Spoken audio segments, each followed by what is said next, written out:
மகாபிரிவாச்சரணம். Welcome to கைல் institute. ஒரு language, ஒரு மொழி அப்படின்னு எடுத்தால் அதில் ஒருமை, பன்மை, சிங்குலர், ப்ளூரல் ரொம்ப இன்ட்ரெஸ்டிங்கான விஷயங்க.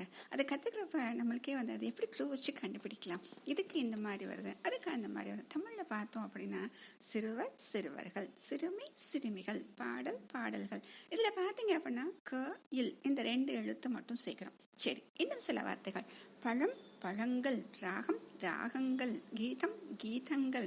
அப்போ இதில் பார்த்தீங்கன்னா இங்கள் அப்படின்னு ஒரு வார்த்தை சேர்க்குறோம். இந்த மாதிரி அப்போ இங்கிலீஷ்க்கும் டிஃப்ரென்ஸ் இருக்கும் இல்லையா? இப்போ தமிழ் நம்மளுக்கு தெரிஞ்சதுனால கடன்னு அதை அப்படியே போட்டுருவாங்க, மனப்பாடம் கூட பண்ண வேண்டியது, நம்மளுக்கு கேட்டு கேட்டு நம்மளுக்கு பழக்கமானதுனால சரியாக போச்சு.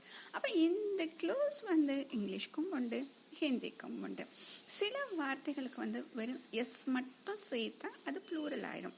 எக்ஸாம்பிளுக்கு என்ன சொல்லலாம்? ஆப்பிள், புக், கார், டே, ஐ, ஃபேஸ், இந்த மாதிரி நிறைய வார்த்தைகள். அப்போ இதில் பூரா நான் எஸ் சேர்த்துட்டேன் அப்படின்னா apples, books, cards, days, eyes, faces வந்துருச்சு. அடுத்து சில வார்த்தைகளுக்கு என்ன சேர்க்கணும் அப்படின்னா இஎஸ் அப்படிங்கிறது சேர்க்கணுங்க. Bus, buses, class, classes, wish, wishes, match, matches, box, boxes, tax, taxes.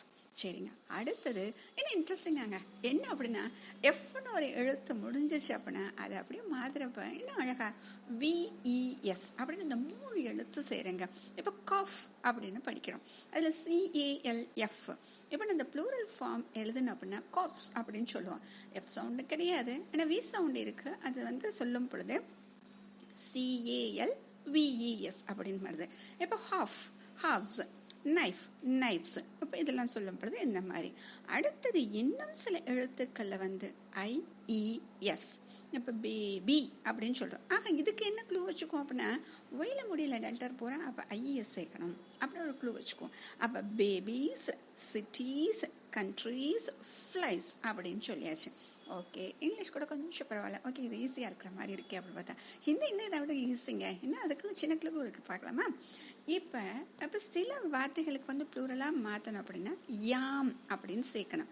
பில்லி, பில்லியாங், டோப்பி, டோப்பியாங், கடி, கடியாம், காடி, காடியா. சரி, அடுத்தது இன்னும் சில வார்த்தைகளை ஏம் அப்படின்னு மாற்றணும். இப்போ கார், காரேம், பாத்தல், போத்தலேம், கிதாப், கிதாபேம் சேர்த்தாச்சு. அடுத்தது இன்னும் சில எழுத்துக்கள் ரொம்ப ஈஸிங்க, ஏன்னு அந்த சத்தம் மாற்றினா போதுங்க. இப்போ பஸ்தா அப்படின்னா பஸ்தே, லடுக்கா, லடிக்கே, பத்தா, பத்தே, சூஹா, சூஹே, தாலா, தாலே, சம்த்ரா, சம்த்ரே. இன்னும் கொஞ்சம் அப்படின்னு பார்த்தோம் அப்படின்னா ஓம் அப்படின்னு ஒரு வார்த்தை சேர்க்கணும். பேடு, பேடோம், ஃபூல், ஃபூலோம் அப்படின்னு சொல்கிறது.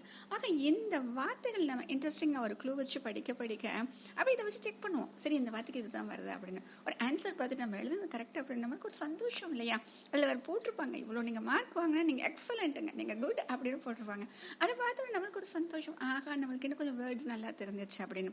ஆக வெக்காபுலரி இம்ப்ரூவ் பண்ணுறதுக்கு இது ஒரு டைப் ஆஃப் டெக்னிக். இதை தெரிஞ்சுக்கிட்டோம் அப்படின்னா இன்னும் ஈஸியாக நம்ம வேர்ட்ஸ் நல்லா தெரியும். ஏன்னா வெக்காபுலரியில் சிங்குலர், ப்ளூரல் அப்படின்னு தெரிஞ்சாதான் அடுத்தது இந்த கிராமருக்குள்ளே போகும் பொழுது அந்த வார்த்தைகளோட யூசேஜ் கரெக்டாக நம்ம பண்ண முடியும்.